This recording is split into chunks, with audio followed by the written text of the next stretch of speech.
क्षेत्र के भारत देश में हुंडावसर्पिणी काल संबंधी प्रथम तीर्थंकर भगवान ऋषभदेव को आदि लेकर अंतिम तीर्थंकर भगवान महावीर स्वामी पर्यंत जो 24 धर्म तीर्थ शासन नायक हुए, उन सभी को विनम्र प्रणाम।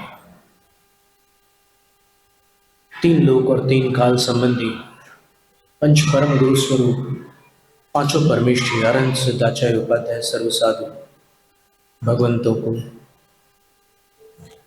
भक्तिपूर्वक नमस्कार। द्वादशांश देवता स्वरूप भगवती जिनवाणी सरस्वती माता को भावपूर्ण वंदन। पूर्व शताब्दी के धर्म धुरंधराचार्य ज्ञानी ध्यानी तपस्वी चारित्र चक्रवर्ती परम श्रद्धेय पूज्य गुरुवर शांति सागर मुनिराज को बारंबार नमन। दीक्षा शिक्षा गुरुआचार्य विद्यासागर महाराज को नमस्ते।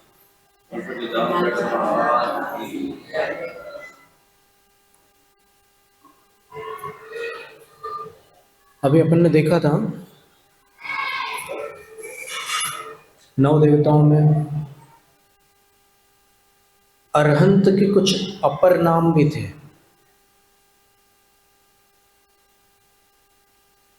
अरहंत को सकल परमात्मा कहा था, वीतराग सर्वज्ञ भगवान भी कहा था, देवाधिदेव भी कहा था।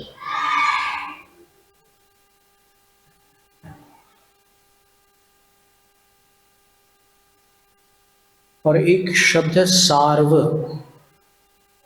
ये भगवान जिनेंद्र के लिए भी है और जैन आगम के लिए भी है। सार्व का अर्थ होता है सर्व कल्याणकारी, सर्वहितकारी। तो जिनेंद्र भगवान भी सर्वहितकारी है और जैन आगम भी सर्वहितकारी है। फिर सिद्धों के जो नाम थे उनमें एक नाम था मुक्तात्मा, एक नाम था निष्कल परमात्मा, छेड़ाला में निकल परमात्मा लिखा, सकल और निकल, सकल निकल परमात्म द्वैविद, ऐसी पंक्ति है तीसरी ढाल में। संस्कृत में निष्कल शब्द था, कल यानी शरीर, और जो सकल है शरीर सहित है, और जो निष्कल है वो कल अर्थात शरीर से निष्क्रांत है, अशरीरी है। फिर सिद्धों को निष्ठिगट्ठाण, निष्ठित अर्थ कहा है, यानी वो सब काम करके अपने अर्थ यानी अपने आत्म पदार्थ में निश्चित हो गए, विराजमान हो गए। अब उनको और कुछ बाकी नहीं रहा, वहीं रह गए। फिर एक कृतकृत्य है और एक निर्वृत शब्द भी है, निर्वृत, निर्वाण को प्राप्त। निर्वाण का अर्थ होता है पूर्ण तृप्ति, पूरी शांति को प्राप्त कर लेना, निर्वाण पूर्ण शांति। बौद्ध मत में निर्वाण शब्द का प्रयोग अधिक है, जैन मत में मोक्ष शब्द का प्रयोग अधिक है। वहां पर निर्वाण का अर्थ निर्वापन होता है।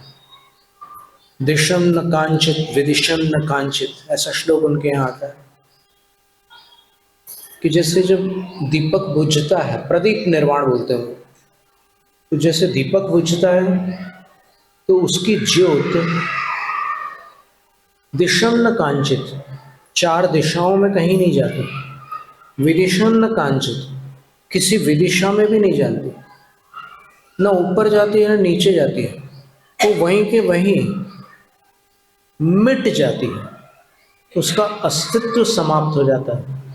इसी तरह बौद्ध मत में जो निर्वाण है, उस निर्वाण में आत्मा के अस्तित्व का अंत हो जाता है।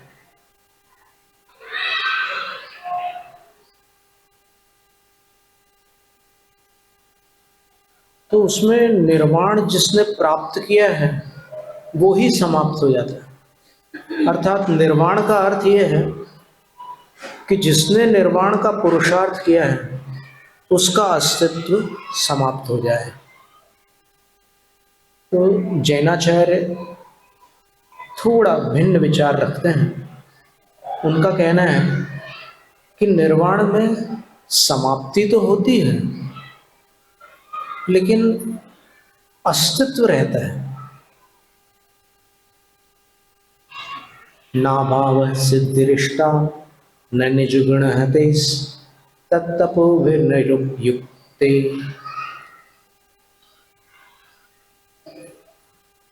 वैशेषिक मत में है बुद्ध्यादि विशेष गुणाभावाद मोक्ष। ज्ञान अधिक जो विशिष्ट गुण है आत्मा के वो जब समाप्त हो जाते हैं तब मोक्ष होता है। और बौद्ध मत में क्या था, आत्मा समाप्त हो जाती है तब मोक्ष होता है। तो जैनाचार्य कहते हैं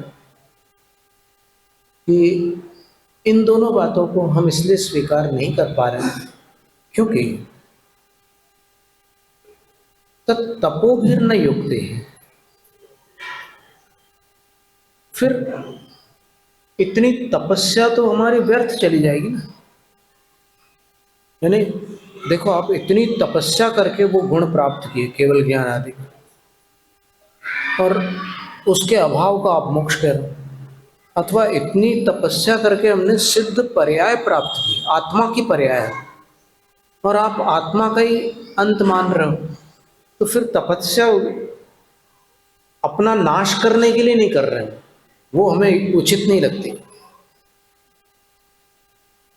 अस्त्यात्मानादिबद्ध स्वकृतज फलभुक् तत्क्षयान मोक्ष भागी। हम ये मानते हैं कि आत्मा अनादि से बंधा हुआ है। अब हिंदी में स्त्रीलिंग बोलेगा, आत्मा अनादि से बंधी पड़ी है। और स्वकृतज फलभुक्, जो वो कर्म करता है उससे उत्पन्न होने वाले फल का भोक्ता भी होता है। आत्मा अपने कर्म फलों का भोक्ता होता है। और तत्क्षयान, कर्म और कर्म फलों का नाश करके मोक्ष भागी, मोक्ष को प्राप्त करने वाला हो जाता है। तो ये हमारा जैन मत है कि इसमें आत्मा अनादिबद्ध है, आत्मा अपने कर्मों के फल का भोक्ता है, और आप आत्मा अपने कर्मों को और अपने कर्म फलों को नष्ट करके, उनका क्षय करके मोक्ष को प्राप्त होता है। तो उसको निश्चितार्थ कहते हैं। फिर आचार्य परमेष्ठी के अपर नाम क्या थे? आचार्य को दूसरे शब्दों में क्या कह सकते हैं? धर्म गुरु।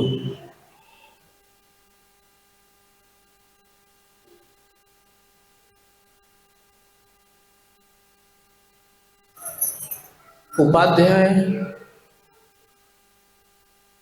श्रुत गुरु, विद्या गुरु अथवा ज्ञान गुरु, आचार्य धर्म गुरु, दीक्षा गुरु।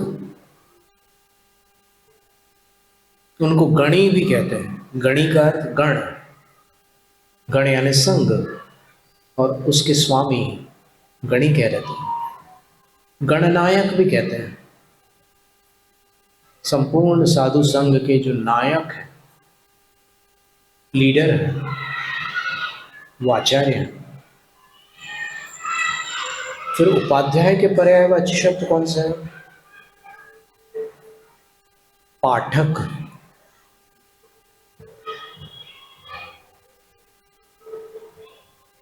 वैसे पाठक शब्द एक सरनेम के रूप में भी प्रसिद्ध है, उपाध्याय शब्द भी प्रसिद्ध है। दक्षिण के जो पंचम जैन है वो उपाध्याय कहलाते हैं। यहाँ पर उपाध्याय परमेष्ठी की बात है। उनको पाठक भी कहते हैं, उनको उपदेशक भी कहते हैं। अपन ने एक संस्कृत काव्य में उपदेशक शब्द भी पढ़ा था। और फिर उनको यहाँ उत्तर पुराण आदि ग्रंथों में जहाँ समौसरण में विराजमान ऋषियों का साधुओं का वर्णन है, वहाँ उनको शिक्षक कहा है। साधुओं को शिक्षित करते हैं इसलिए शिक्षक कहलाता है। उनको श्रुत गुरु, ज्ञान गुरु और विद्या गुरु भी कहते हैं। तो ऐसे उपाध्याय परमेष्ठी के वाचक शब्द थे। अब उपाध्याय शब्द बना कैसे, ये भी सामने आता है प्रश्न। तो उसका समाधान अपन देखते हैं।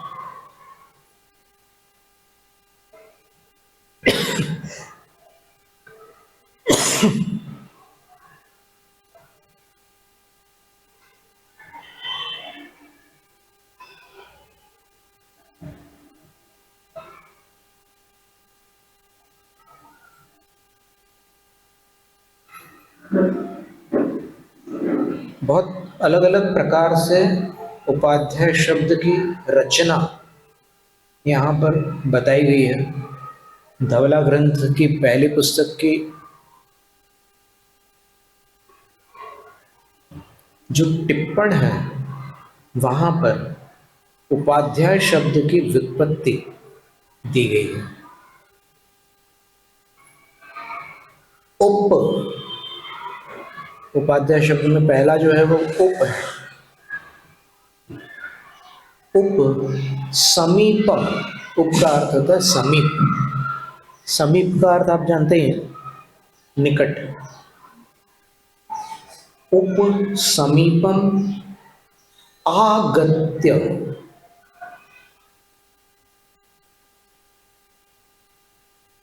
अधीयते,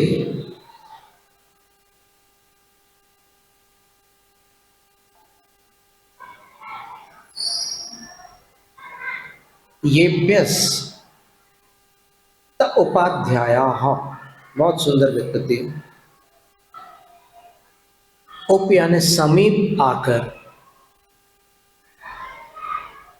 जिनके पास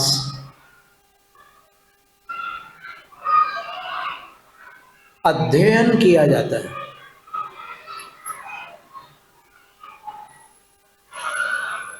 अध्याय, उप, आ, अध्याय, इन सबको जोड़ेंगे आप तो उपाध्याय ऐसा रूप बनेगा। तो जिनके समीप आकर के अध्ययन अध्याय, अध्याय का अर्थ होता है अध्ययन। जिनके अध्याय को ऐसे लोक में तो चैप्टर बोलते हैं, पर यहां पर अध्याय शब्द का अर्थ है अध्ययन करना। जिनके समीप आकर अच्छी तरह अध्ययन किया जाता है उनको उपाध्याय कहते हैं। ये एक व्युत्पत्ति हुई। अथवा दूसरा क्या है,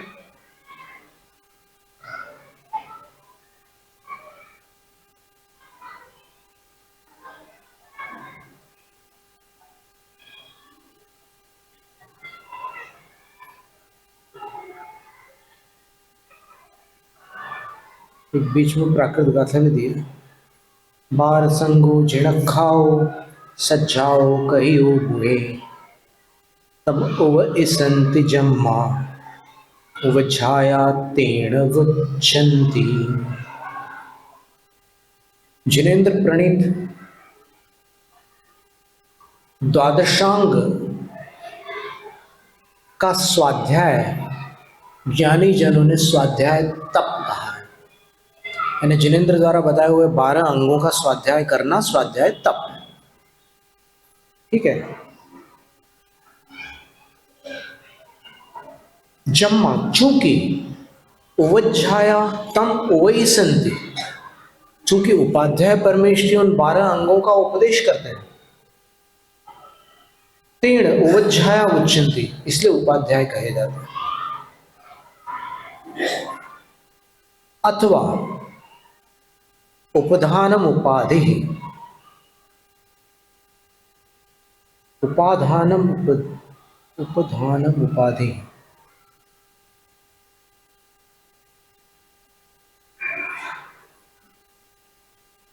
उपाधान का अर्थ होता है सानिध्य।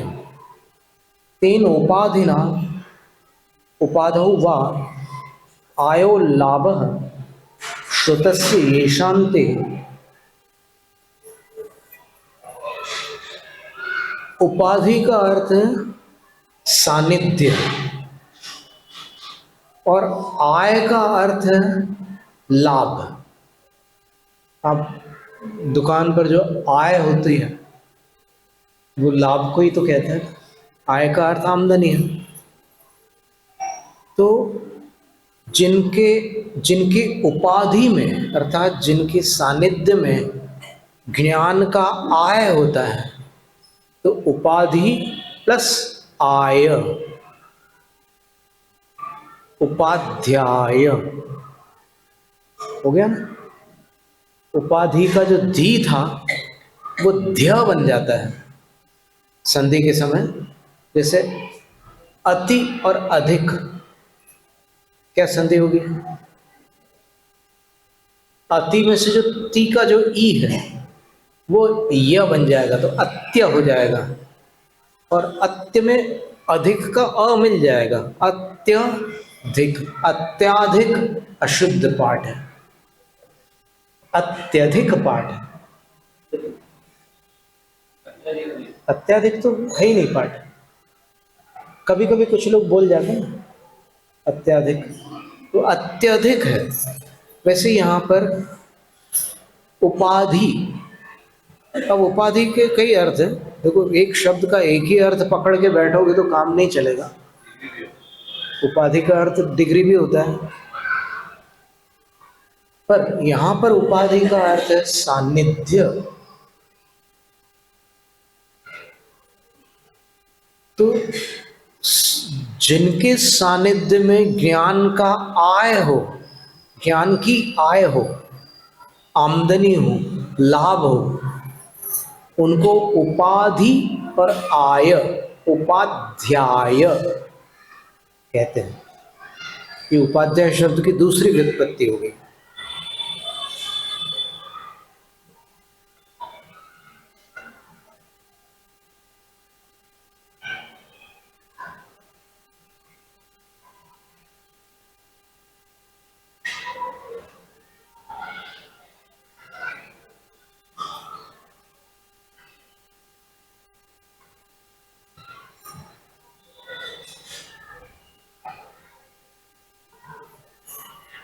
अथवा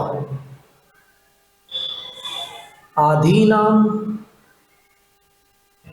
मनः पीडानां आयो लाभ आध्याय। अब देखिए शब्द को कैसे तोड़ रहे हैं। सबसे पहले क्या किया था? उप, फिर अध्याय बनाया था। तो अध्याय शब्द भी अधि और आय से मिलकर के बनाया था। तो उप, अधि और आय, इन तीनों को जोड़कर सबसे पहला उपाध्याय शब्द बना था। फिर दूसरा उपाध्याय शब्द कैसे बना था? उपाधि में आय को जोड़ करके बनाया था। अब तीसरा जो बना रहे हैं वो उप और आध्याय शब्द से बना रहे हैं।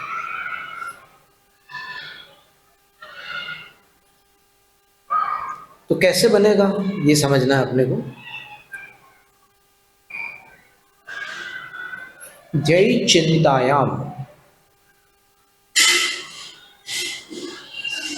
असली में ये अध्याय शब्द दो को मिलाकर बना हुआ है। पहला उप, फिर दूसरा है आदि। आपने आदि शब्द सुना है कभी? आदि व्याधि,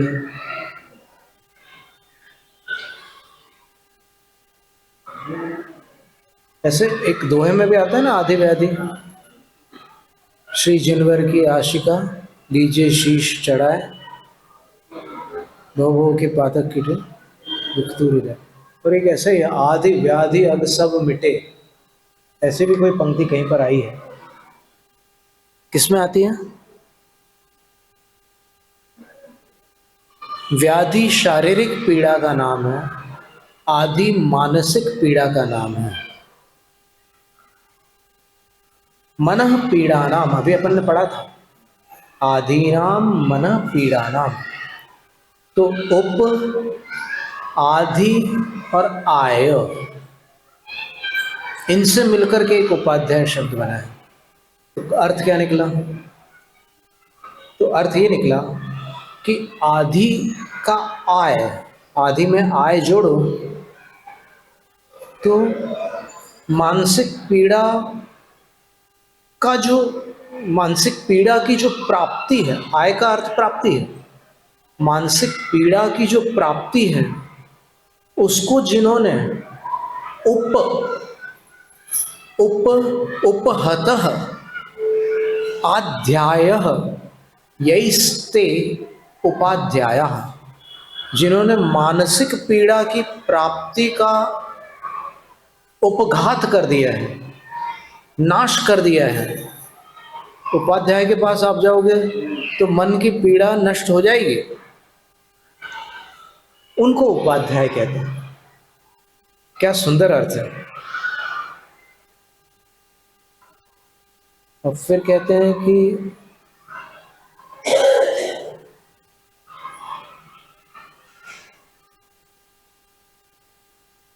ध्येय चिंतायाम, अभी देखो एक और तरीके से भी बनता है।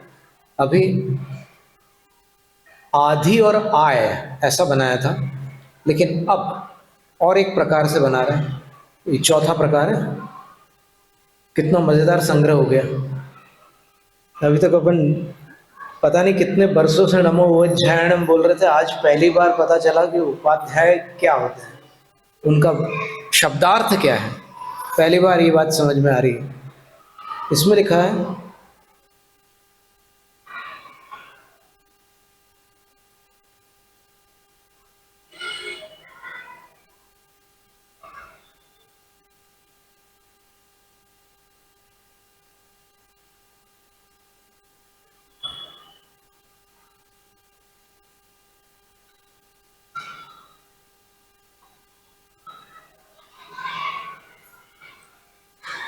ध्येय एक धातु है जिससे ध्यान शब्द बनता है, तो उससे एक शब्द बना है ध्याय। तो ध्याय का अर्थ होता है अच्छे ढंग से ध्यान करना, लेकिन बुरा ध्यान जो होता है उसको अध्याय कहते हैं, खोटा ध्यान।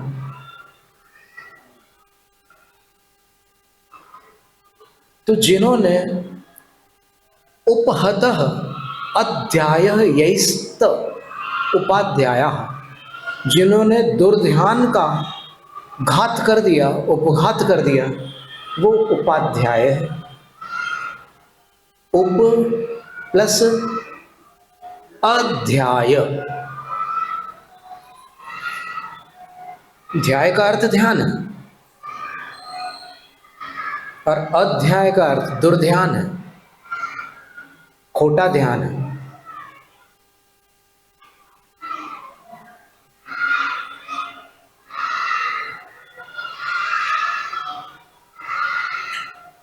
आनंद आ गया।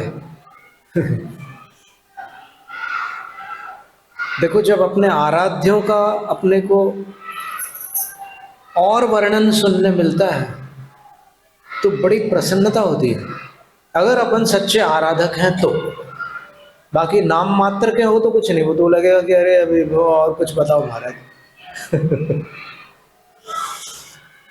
लेकिन यहाँ पर देखो चार चार अर्थ उपाध्याय शब्द के लिए। उपेत्य अधीयते अस्मादिति उपाध्याय, जिनके समीप आकर अध्ययन करते हैं उनको उपाध्याय कहते हैं। फिर दूसरा अर्थ क्या था कि उपाधि में, जिनकी उपाधि में अर्थात जिनके सानिध्य में आय होता है, ज्ञान हो कि ज्ञान का लाभ होता है, वो उपाध्याय। फिर तीसरा क्या था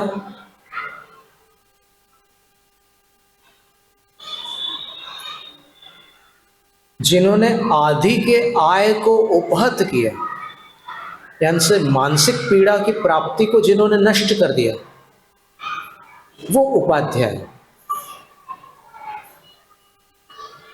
उपाध्याय, उपाध्याय। फिर चौथा था उप और अध्याय। अध्याय का अर्थ दुर्ध्यान था। एक एक शब्द के कितने अर्थ होते हैं।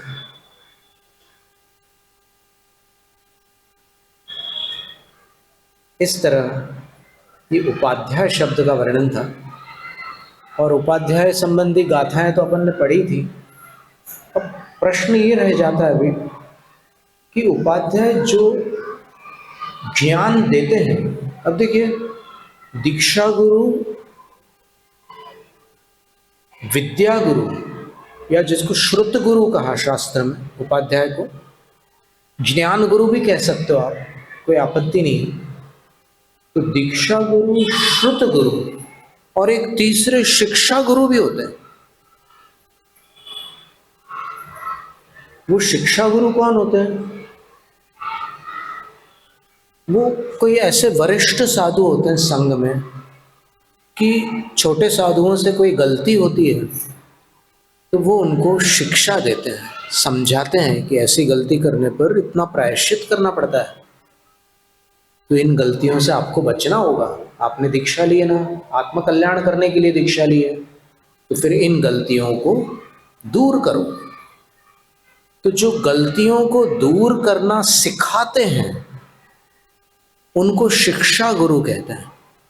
और शिक्षा गुरु को प्रवचन सार ग्रंथ में निर्यापक कहा है, निर्यापक। और वो निर्यापक, जैसे अभी अपन आजकल सुनते हैं ना कि निर्यापक श्रमण है, निस्संदेह श्रमण है, तो आचार्य भी श्रमण ही है। श्रमणम गणिम गुणढ़, उसी प्रवचन सार में लिखा है कि वो श्रमण गणी है और ये श्रमण निर्यापक है। तो निर्यापक कौन से परमेष्ठी में आएंगे? साधु परमेष्ठी में आएंगे या आचार्य परमेष्ठी में?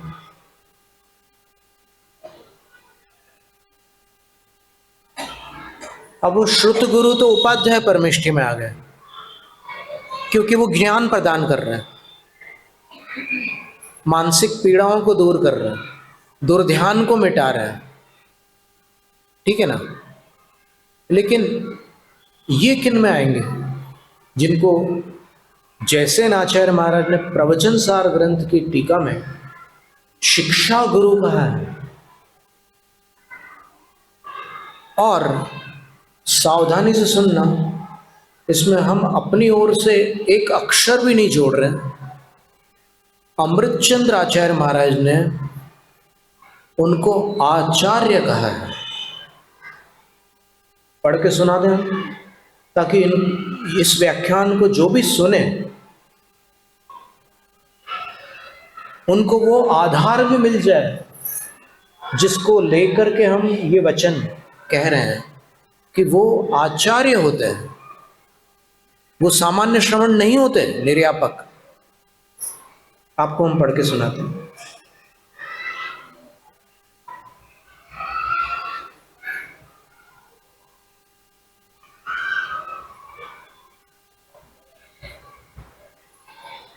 प्रवचन सार ग्रंथ की जो तीसरा अधिकार है ना प्रवचन सार का, उसका नाम है चारित्र चूलिका।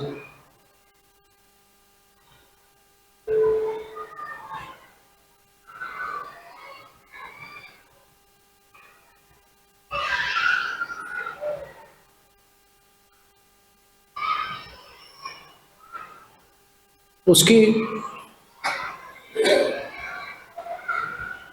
तीसरी गाथा में आचार्य लिखते हैं, समणम गणिम गुणढ़।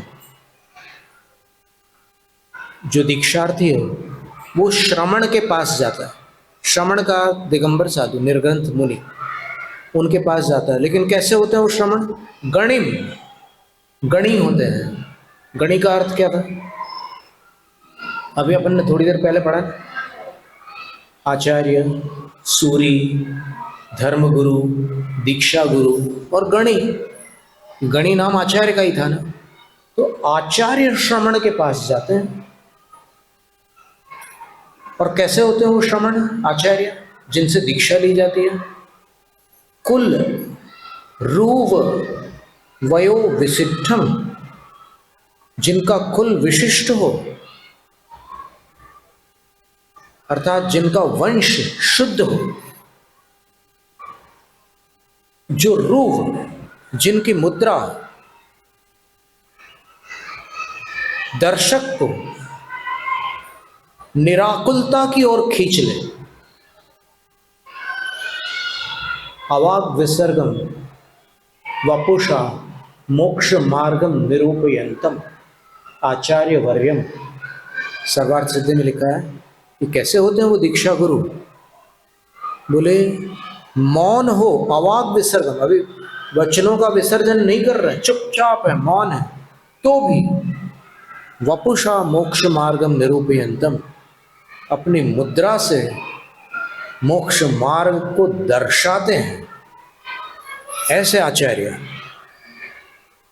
उनकी शरण में जाता है दीक्षार्थी। और कैसे होते हैं वो आचार्य? समणे ही इष्ट धर्म, सारे साधु इष्ट होते हैं श्रद्धालु के लिए, लेकिन यहां कह रहे हैं कि उन सब श्रमणों की अपेक्षा से जो अधिक इष्ट हैं वो आचार्य हैं। इष्टतर लिखा है, तो इष्ट तो श्रमण हो गए, लेकिन उन श्रमणों से भी अधिक इष्ट आचार्य हैं। तम पे पण दो, उनके चरणों में गिर जाता है दीक्षार्थी और पडिच्छमाम, संसार शरीर भोगों से मैं वैराग्य को प्राप्त हो चुका हूं, हे गुरुदेव मुझे स्वीकार करो, मुझ पर कृपा करो, मैं संसार में भटकते भटकते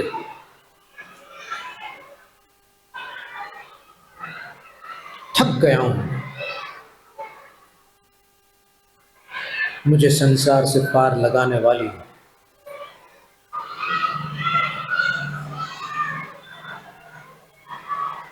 निर्ग्रंथ जैनेश्वरी निर्वाण दीक्षा प्रदान करो।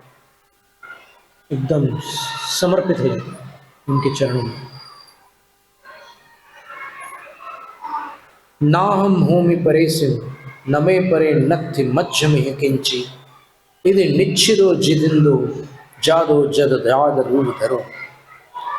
और जब वो दीक्षा देते हैं तो उस समय शिष्य की भावना ये रहती है दीक्षार्थी की कि मैं किसी का नहीं हूं, कोई मेरा नहीं है,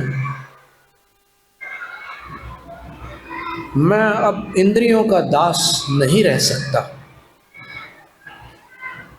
मैं भोगोपभोग का त्याग करता हूं। देखो बहुत बड़ी बात है ये, मुनि दीक्षा में भोगोपभोग का त्याग है।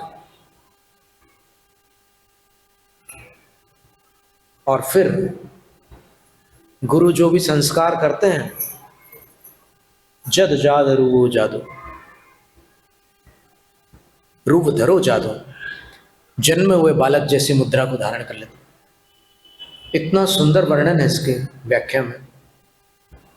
जद जाद रूप जादम, फिर उस मुद्रा में 5 विशेषताएं होती हैं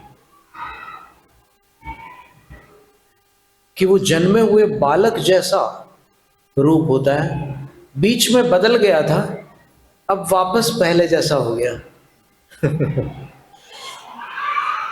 फिर कहते हैं उपाड़ित केश मनसुगम। दूसरी विशेषता क्या है उस मुद्रा की कि वहां ये मुखमंडल के और शीर्ष के केश उत्पाटित किए जाते हैं, उखाड़े जाते हैं। और कैसा होता है वो?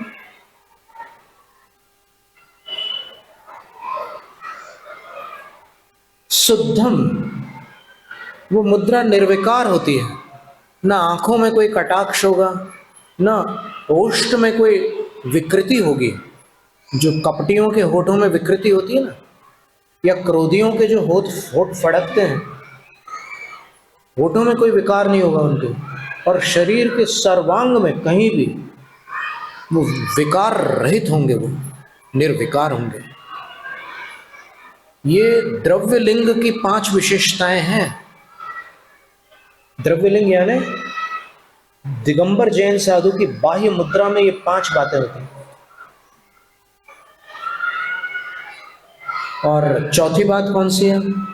रहिदम हिंसा दी दो, वो मुद्रा हिंसादिक से रहित होगी, अर्थात उस मुद्रा को धारण करने के बाद आप स्नान आदि नहीं कर सकते। तो स्नान के द्वारा जो जल से हिंसा आदि होती थी, उससे आप रहित होंगे। और अपरिकम्मम, आप शरीर की सजावट नहीं कर सकते।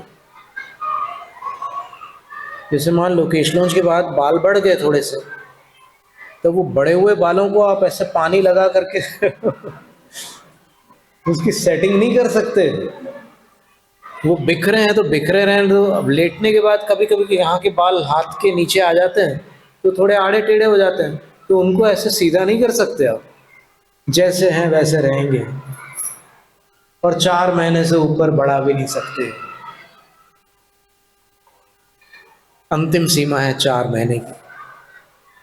120 दिन हो गए तो 120 दिन से अधिक केश को नहीं रख सकते। ये द्रव्यलिंग है। फिर भावलिंग की भी 5 विशेषताएं बताई है। बहुत अद्भुत वर्णन है। अभी अपन चर्चा कुछ और कर रहे हैं, लेकिन बात कहीं और निकल आई है। चर्चा चल रही थी शिक्षा गुरु की। देखो 3 प्रकार के गुरु हैं। एक तो ठीक है आचार्य उपाध्याय साधु, वो तो 3 गुरु हैं ही है, लेकिन अभी अपनी जो चर्चा चल रही है वो साधु भी जिनको गुरु मानते हैं, ऐसे गुरु 3 प्रकार के। वो कौन से हैं? एक तो दीक्षा गुरु, दूसरे ज्ञान गुरु जिनको विद्या गुरु या श्रुत गुरु कहा, तीसरे शिक्षा गुरु। वो शिक्षा गुरु को आने दिखा दो।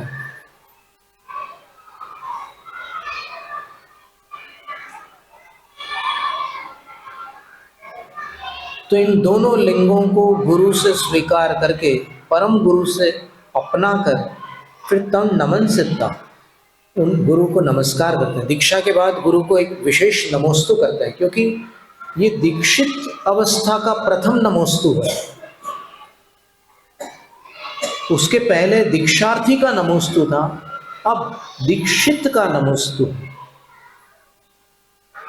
नमस्कार करके फिर सवदम किरियम सोचा, अब गुरु महाराज उनको मुनि की क्रिया सुनाते हैं। ये बहुत महत्वपूर्ण अंग है दीक्षा का। ऐसा नहीं कि ये दीक्षा दे दी और छोड़ दिया, ऐसा नहीं। अभी गुरु अपने मुख से उनको सुनाएंगे कि आपके 28 मूल गुण कौन से हैं, और बताएंगे कि आपको कैसे चलना है। और उवट्ठिदो होदि सो समनो, उसके बाद दीक्षा पूरी होती है। और दीक्षा पूरी होने के बाद भी एक क्रिया और रह जाती है, उसका नाम है मुख शुद्धि, जिसको वाक दीक्षा कहते हैं। तो उसकी कुछ समय के लिए उनको शिक्षा दी जाती है, उनको ट्रेनिंग दी जाती है कि आपको 10 प्रकार के वचन कंठगत प्राण होने पर भी नहीं बोलने हैं। 10 प्रकार के साधु के अयोग्य वचन आपको जीवन भर नहीं बोलने हैं। वो वाक दीक्षा कहलाती है। तो उस दीक्षा के लिए बताया कि वो जो माह चल रहा है, जैसे मान लो श्रावण माह चल रहा है, तो श्रावण माह को मान लो कृष्ण पक्ष में तृतीया के दिन दीक्षा हुई है, तो ये वाक दीक्षा पूर्णिमा तक दी जा सकती है, पूरे श्रावण महीने तक दी जा सकती है। तो इसमें विशेषता ये होती है कि इस दीक्षा को गुरु देखते रहते हैं कि आ गई कि नहीं वो विद्या, उनने सीख ली कि नहीं, बोलने की शैली, साधु को क्या नहीं बोलना और क्या बोलना है ये वो समझ गए कि नहीं, ये गुरु परीक्षण करते हैं। और उसके बाद फिर उनको कहते हैं कि अब आज आपको मंच से बोलना है। तो जब वो मंच से पहली बार बोलते हैं तब वो वाक दीक्षित हो जाते हैं, कंप्लीट हो गई दीक्षा। बहुत बड़ी बात है ये, इतना सब ये हंसी खेल नहीं है, बहुत सारी बातें। नौ देवताओं में ये सारी जानकारियाँ आपको आपके सौभाग्य से मिल रही, हमको आगम से मिल रही, सरस्वती माता की कृपा से हमें प्राप्त हो रही है और हम आपको बांट रहे हैं। सब लोग के लिए उपयोगी है, सबके लिए हो। तो अब वो श्रवण हो गए। अब श्रवण होने के बाद वो जो 28 मूल गुण हैं उनके नाम बताए हैं कि अब उनमें वो अवस्थित हो जाते हैं। बद समिदिंदिय रोधो लोचावस्य मचील मंडाण खिदिसैण मदंत वणम ठिद गोयण में भत्तंच ये देखल मूल गुणा समणाणम जिन वरे ही पंडिता तेसु पमत्तो समनो छेदो वट्ठावगो होदी। इन 28 मूल गुणों में अगर साधु प्रमाद करते हैं तो फिर उनको उसका शुद्धिकरण करना पड़ता है। और शुद्धिकरण में सहायक उसी संघ के जो पुराने वरिष्ठ साधु होते हैं वो होते हैं। और वो साधु कौन होते हैं उसके लिए ये गाथा है। लिंग गणितिसिम गुरुत्पवज्यदायगो होदि छेदेसु वड्ढवगा शेषा निजावगा समणा। जिन मुद्रा को ग्रहण करते समय जो उनके गुरु थे वो प्रव्रज्यादायक गुरु थे, दीक्षादायक गुरु, संक्षेप में अपन दीक्षा गुरु कहते हैं। दीक्षा को प्रव्रज्या कहते हैं संस्कृत में। तो प्रव्रज्यादायक गुरु वो आचार्य होते हैं, दीक्षक आचार्य होती। फिर और भी कोई गुरु होते हैं क्या, कोई और आचार्य होते हैं क्या? तो उसमें उत्थानिका में अमृतचंद्र आचार्य महाराज ने जो पंक्ति लिखी है वो हम खास यहाँ पर आपके समक्ष प्रस्तुत कर रहे हैं। और इस मुद्रण को और भी जो लोग सुने वो स्वयं प्रवचन सार ग्रंथ को खोलकर 210वीं गाथा की उत्थानिका पढ़ सकते हैं और देख लें कि जो कथन हो रहा है यहाँ पर वो संशोधन के योग्य है या फिर समुचित है। अगर उसमें कुछ सुधार हो तो हम करने को तैयार हैं, जानकारी भर दे दी जाए। तो पंक्ति क्या है? अथास्य प्रव्रज्यादायक इव। बहुत बड़ी बात है। जिनने दीक्षा ली है इन नवदीक्षित साधु के लिए प्रव्रज्यादायक इव, दीक्षा देने वाले आचार्य के समान। शब्द ध्यान दे रहे हैं आप? उनके समान छेदोपस्थापक परोप्यस्त्याचार्य विकल्प प्रज्ञापन द्वारेणोपदिशति। उनसे जो भी भूल चूक हो रही है उनको छेदोपस्थापित करने वाले, चूक होने पर उनको निर्दोष चर्या बताने वाले, परोपी दूसरे भी, अस्ति आचार्य विकल्प, आचार्य का भेद होता है दूसरा भी। एक भेद तो हो गया दीक्षा गुरु, दूसरा भेद हो गया छेदोपस्थापक गुरु, वो भी आचार्य है, आचार्य विकल्प लिखा हुआ है मूल में। तो उसके प्रज्ञापन द्वारेण उपदिश्यति, उसका वर्णन करते हुए कुंद कुंद आचार्य उपदेश करते हैं। लिंग गणिति सिंह गुरुत्तिपवज्रदायगो होदि छेदे सुवड्ढवगा शेषा निजावगा समणा। जिन मुद्रा ग्रहण करने में उनके गुरु प्रव्रज्यादायक आचार्य गुरु होते हैं, और छेदेसु कुछ भूल चूक होने पर, शेषा निजावगा उवट्ठावगा समणा गुरु हुंती। शेष जो निर्यापक श्रमण है वो भी उनके छेदों पर स्थापक गुरु होते हैं, और वो गुरु शब्द का अर्थ उत्थानिका में आचार्य विकल्प लिखा हुआ है। आचार्य तो निर्यापक साधारण श्रमण नहीं है, वो एक प्रकार के आचार्य हैं जिनको दीक्षा प्रदान करने का अधिकार तो नहीं है, लेकिन सुधारने का अधिकार है, शिक्षा देने का अधिकार है। शिक्षा का अर्थ यहां पर स्वाध्याय कराने का अधिकार नहीं है, शिक्षा का अर्थ सिखाने का, चर्या सिखाने का अधिकार है। स्वाध्याय कराने का अधिकार तो उपाध्याय परमेष्ठी का है, वो भी गुरु है। तो इस तरह ये बात सामने आती है कि जैसे आचार्य महाराज ने लिखा है कि शेषा श्रमणा निर्यापका भवन्ति शिक्षा गुरवः, शिक्षा गुरवः, ये शब्द लिखा है जैसे आचार्य की टीका में। तो इसका अर्थ है कि निर्यापक श्रमण आचार्य के ही अंतर्गत है, उनको नमो लोए सव्व सावणम से ऊपर रखा गया, क्योंकि वो सव्व सावणम को शिक्षित कर रहे हैं।